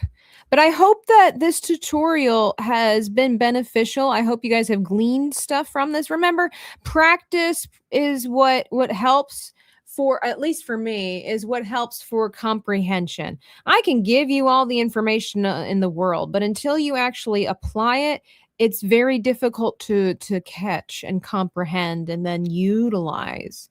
So I hope that this has been beneficial to you guys. I hope that you've learned something. Chicken strips. I know chicken sounds so good right now. I was going to make oatmeal for breakfast this morning. I heated up my kettle and then I totally forgot my oats. So I haven't even eaten yet. Here we go. And just going around. And that's, like I said, I could spend hours and hours and hours trying to refine this. Look how much better the hair looks than the rest of the body. I'm just saying. So what we could also do is then take that dark green and reverse psychology. Uno reverse. Oh, do you see how the tip just broke off? I don't want to risk going like this. We could add some more darkness to this just simply by layering another dark color. And then one color will lend to the other and it will just make things blend. This is, wait, is this the green? This is the blue. What am I thinking? Here's the dark green. I'm like, wait a minute, this is just not doing much. Here we go.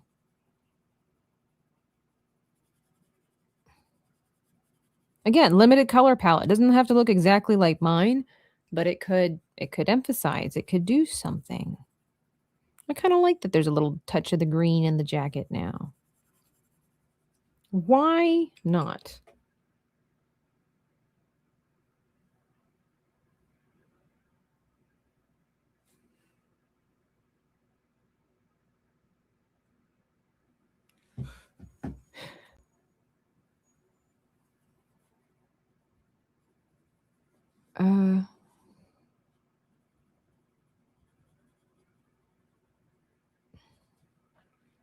Just adding layers and layers. Again, if you have limited color palette, let's just say you had blue and green, or we could have actually, what I maybe should have done, like we're just going for it. Why not? We'll try it in a different area. You could add red into some of the dark blue areas, and that will generate a type of purple. for some added darkness here. Again, we're trying to avoid the use of black.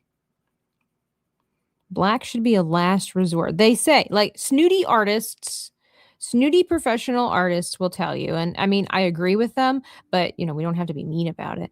But if you're using black for shadowing, black and white for shadowing and highlights, you don't understand colors.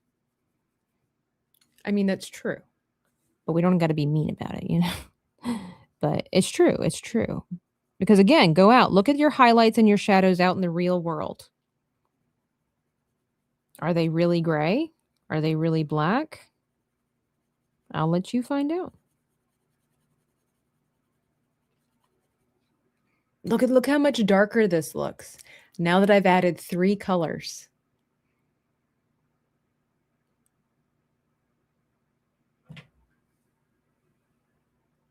Had leftover pancake instead, and I'll have some bacon and eggs. Nice, nice. This is meant to be much darker than the rest of it, so we're going to really emphasize this.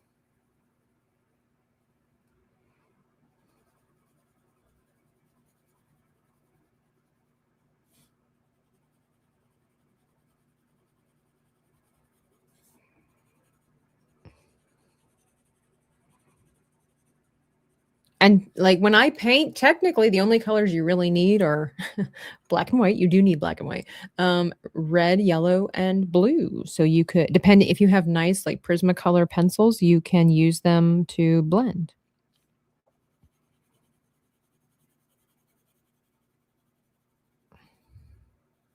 Now you can start seeing the difference between the red and the blue there. So I'm going to go in with my original blue and just kind of smudge over it. Once again, this would normally take me several hours to work on, and I can feel my OCD creeping up where it's like I've got to finish, so I'm trying to rush, and that's not good. That's not good, Batman. Because I think it's turning out really, really well. But notice how we went from like really base colors, you know, kind of bland, very pale. And now look at this. Look at this dimension we're creating. And again, all this is an illusion because it's all a flat surface. With the understanding of lights and shadows and colors, we then can understand how to take those things. And that's why I call it the real world magic. I think art is like real world magic, taking nothing and making something out of it. Come on, tell me that ain't some Harry Potter nonsense. It's a special kind of spell that you got to understand. I think it's a real world magic that God grants us. But look at that. Look how cool that looks. Look how cool the hair looks and also the jacket, and everything else looks so bland in comparison. But that's because it hasn't been worked on yet. And if I would take a little bit of this blue, maybe actually take the blue. Blue or green. Let's try a little bit of the green. And put it up in the eyes. Let's just go real quick. Soften.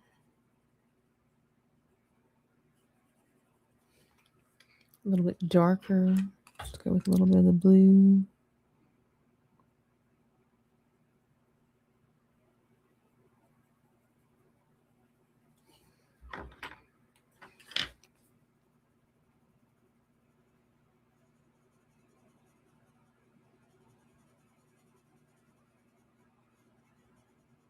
Because the other thing is, too, when you start mixing all these colors together, you get what I like to call hot mess gray. You mix all those colors together, they eventually start making gray. So you then, in your shadow work, are creating gray anyway with all of your different colors. Look how cool this looks, guys.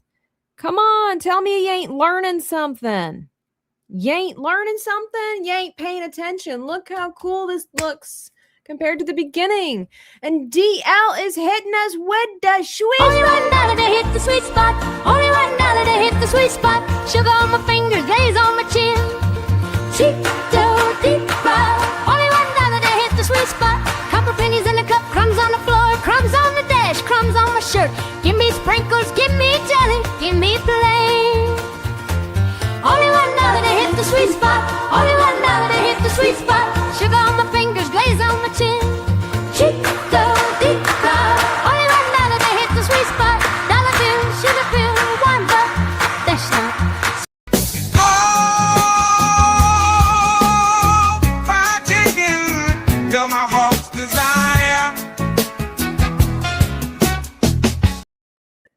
ZenCats for $19.99 plus shipping and handling says off to run errands. Here's a little dinero cash for a beverage of your choice. Your art streams have inspired me to get out my art supplies again. Thank you, ZenCats. Thank you, DL. DL, I was giving you a hard time earlier because you weren't here bright and early with the moving finger. I mean, somebody else had to pull the weight for you. That's how important you are to the artistic ecosystem. But thank you so much. It makes my heart happy when I hear other people talking about how they need to get their art supplies back out. And maybe you need to brush a little dust off of the shelf, if you will. And it's not, so the thing is, it's not as hard as it seems. I know it's a lot of information today. I know there's a lot of application, but it is a study. It is a study, but it's meant to be a fun study. Like, just see, I'm always amazed at what the colors do. Like, that's the part that always amazes me. Like, what do the colors do? And that's something that I do miss beyond digital artwork, is like, digital does everything kind of for you. You still have to learn a lot. Don't get me wrong. It's been quite a learning curve with digital artwork. But when I see this, it's like, I did that. I can physically feel the labor that I put into this, and then understanding the colors. No, I didn't have pre-made colors made for me. I sort of, because obviously, but I had to make this, and it just makes my heart happy. I can't wait to flesh this out a little more, and I'm going to add it to the tutorial, but I do have to get myself ready for the rest of the day, get all my car stuff taken care of. And it's been a lot of fun hanging out with you guys. And my favorite are jelly donuts with Boston cream. It's good. It's good. But we've gone almost 2 hours again here for the brush shower segment. And I'm always grateful for you guys being here. Thanks you for showing up, supporting in all the ways that you do. I got to do a shameless plug. Be sure to check out the Patreon so that you don't miss all the stuff that's going on behind the scenes, the vlogs that are coming out, and all the cool things. Of course, you can become a member here on YouTube. You get a cool little paintbrush next to your name, plus other things as well. You can get access to Kip's coloring page if you become a Patreon member or a YouTube member. But more importantly, you're going to be able to get access to Kip's upcoming story. Whenever it releases, I have to figure that out. I try to rush myself. Next month, it should be done by next month because I just started working on it. But we have... next month? I don't know. We have Thicket's story already available, and we've got Manchego's story coming. And I might bump up the release of Manchego because I'm just too excited about it. We might bump up Manchego's release because I really want you guys to enjoy that story. And then we're gonna have Kip's release. He's one of the coolest characters I think I've ever designed, and that's on top of Thicket. I think the last three, Thicket, Manchego, and Kip, have been some of the most amazing characters that I've created thus far. Do I have the storybook out yet? So what I have so far, T-Rex 007, that takes a long time. I'll just call you Rex. Hope you don't mind. We created this character, and so far, Thicket's story, Thicket of Darkbriar, is available on ebook over on my Patreon. If you become a Patreon member, no matter what tier level, the cheapest, the highest, whatever, whether you want to become a daydreamer, a Swedish dreamer, or a dream weaver, you get access to Thicket's story. Or if you're not interested in doing a monthly subscription, you can purchase it as an ebook. It comes with several illustrations, all done by Tabitha, and then there's got the story that was inspired by a lot of cool stuff that between you, me, and the rest of the chat, we worked in together. And then upcoming is going to be the ebook for Sir Manchego. This is going to be twice as long as Thicket's story. And then we also have the audiobooks coming for these stories as well. And then Kip's story is going to be coming to life as we start fleshing out things. We just discovered that we're going to create that wolf character, so I have to get on illustrating that guy. I also wanted to see what your guys' idea of the wolf illustration would be if Let me change the camera.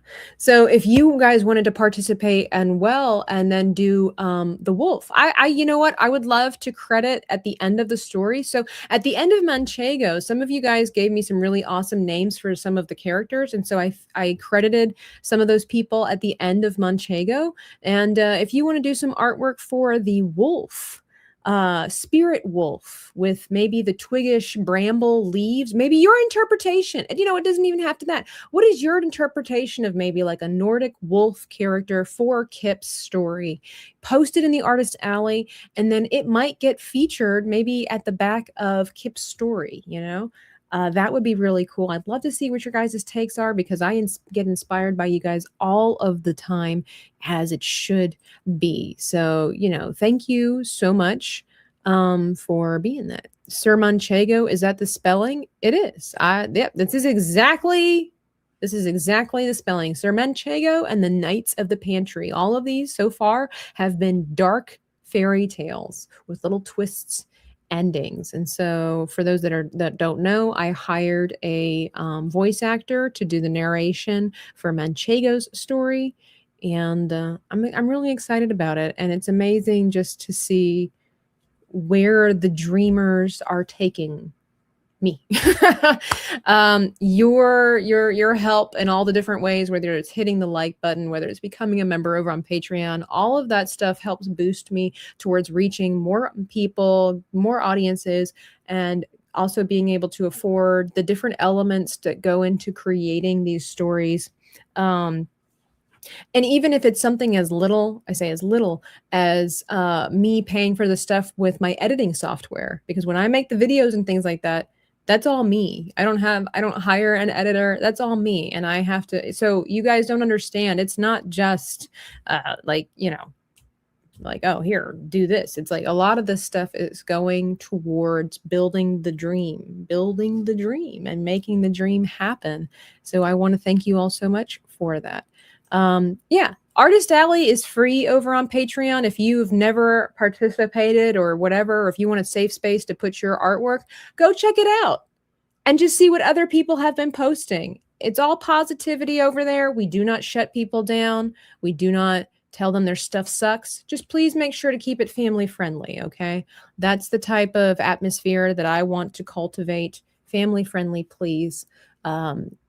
So I appreciate that. We've got all kinds of artists over there. Aspiring artists, budding artists. We have people that have been artists for years, digital, tangible, all that good stuff.